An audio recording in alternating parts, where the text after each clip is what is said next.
Call halal la Yahweh, Bahashem Yahweh Waha, Raha Kwadash. All praises and glory go to you, Lord. Double honors and respect go to our apostles, bishops, elders, teachers, the men of great millstone. To you I say shalom. Salutations to the hopeful elect out there. It's your brother Ryan. Let's get into it. I ran across this news report on RT.com. It says U.S. police no longer trust FBI, which is the report says, okay? U.S. police no longer trust FBI. The agency has become openly partisan and serves political ends, whistleblowers have said. The article goes on to say, many U.S. state and local law enforcement agencies are refusing to share vital information with the Federal Bureau of Investigation due to concerns that it has become partisan and politicized, according to the whistleblower report submitted to Congress. The 230-page report was compiled by an alliance of retired and active duty agents and analysts who spoke to more than 30 independent, highly credible sources across the U.S. Goes on to say, they, quote unquote, they are not only reluctant to work with the FBI, but reportedly have decided to no longer share actionable, substantive information on criminal or other intelligence-related activity with the Bureau because they believe it has been operating as a partisan federal agency motivated by apolitical agenda in recent years. Okay? The report's existence was first reported on Wednesday in the New York Post. The document itself was sent to the House Judiciary and House Oversight Committees and posted online. Okay?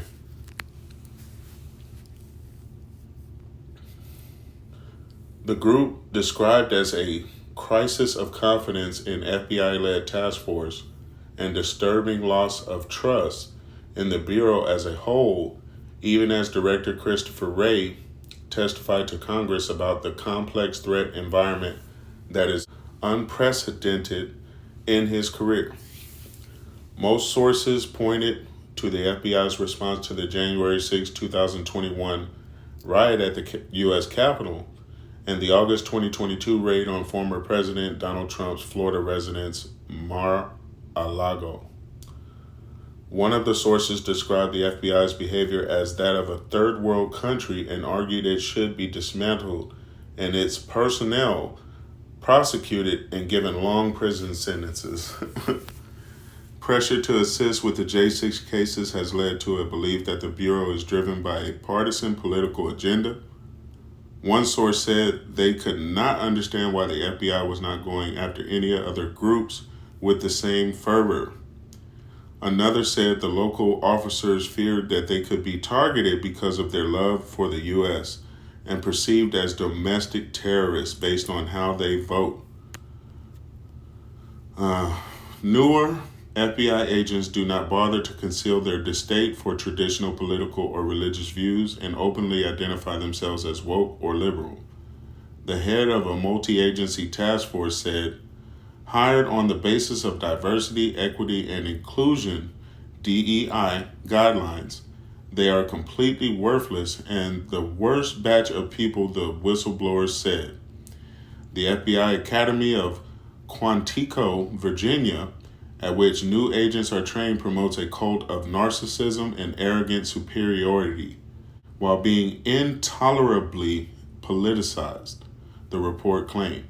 Meanwhile, the Bureau's security division has been abusing the security clearance process to purge conservative-leaning agents from its ranks. The whistleblower urged Congress to force the resignation of Wray as an extreme measure of last resort and the only way to restore the Bureau's reputation. Right. So again, you can find this report on RT.com under the title, U.S. Police No Longer Trust FBI. But, you know, those of us in the true who have had some history lessons given to us, we never trusted the U.S. police or the FBI for that matter. Okay?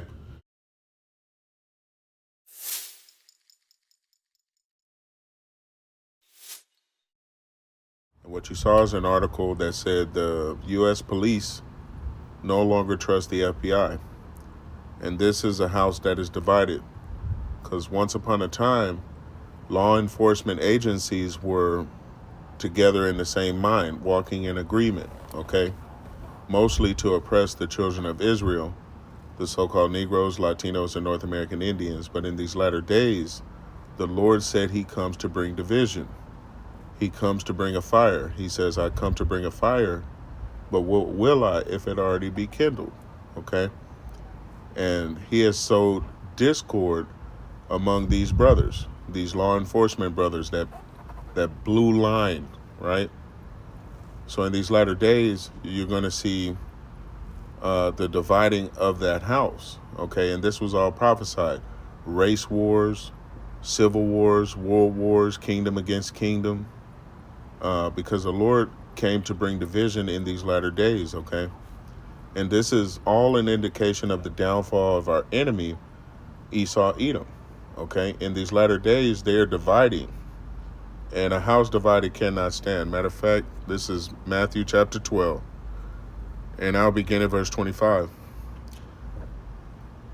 It says, And Yahushua knew their thoughts, and said unto them, Every kingdom divided against itself is brought to desolation, and every city or house divided against itself shall not stand. And if Satan cast out Satan, he is divided against himself. How shall then his kingdom stand? Right. Satan is divided against Satan.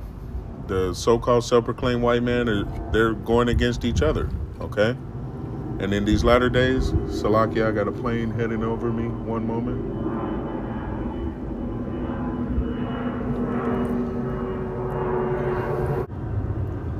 Salakia, with the plane going over, I live in a place where a lot of poor Jakes live, and this is a highway for those aircraft. So a lot of the times you'll hear that in the background as I do these epistles. It's just something I can't help. But verse 26 again. And if Satan cast out Satan, he is divided against himself. How shall then his kingdom stand? Right. Verse 26 says, If Satan cast out Satan, he is divided against himself. How shall then his kingdom stand? Verse 26, it begs the question. And if Satan cast out Satan, he is divided against himself. How shall then his kingdom stand? And the answer to that question is, it can't, okay? A house divided cannot stand. It is brought to desolation, okay? If they are not in agreement, they are not able to walk together. So in these latter days, these law enforcement agencies headed by the nation of Esau, Edom, the so-called self-proclaimed white man, they're dividing, okay? And they're going to be brought to desolation. They're going to be brought down. Their kingdom cannot stand, okay? Amos chapter 3, verse 3. Can two walk together except they be agreed? Right. And the answer to that question is no. They cannot walk together if they're in disagreement, okay? So in these latter days, we're watching our enemy, Esau, Edom, divide against himself, okay? They're turning on each other. And that's going to lead to in-house fighting. It's going to lead, as you see in the article, they were calling for the arrest and prosecution of these FBI agents, okay? And trust me, there are a few Jakes in there, no doubt. Some other heathens, no doubt. But for the most part, you're going to find the nation of Esau, Edom in these law enforcement agencies. They're the ones dividing against each other. They're the ones calling for the prosecution and arrest of their own countrymen. So no, if Satan be divided against Satan, how shall his kingdom stand? And the answer again is it can't. We're going to end out in Isaiah chapter 19. And this is a prophecy to come, okay? This is verse 1. The burden of Egypt, behold, Yahweh rideth upon a swift cloud, and shall come into Egypt. And America is spiritual Egypt. America is spiritual Sodom and Gomorrah. America is spiritual Babylon, okay? The burden of Egypt, behold, Yahweh rideth upon a swift cloud, and shall come into Egypt, and the idols of Egypt shall be moved at his presence, and the heart of Egypt shall melt in the midst of it. And I will set the Egyptians against the Egyptians, right? The Lord is going to set them against each other, okay? They're going to have infighting amongst each other. They're going to go to war with each other. And this is prophecy, okay? And it's going to play out right before your eyes in your lifetime, because they have been obtuse in an objection to Yahweh Ba'ashem Yahweh Shai, the creator and ruler of the heavens and earth, okay? Verse 2. And I will set the Egyptians against the Egyptians, and they shall fight every one against his brother, and every one against his neighbor, city against city, and kingdom against kingdom. And the spirit of Egypt shall fail in the midst thereof. That's what happens when a house is divided.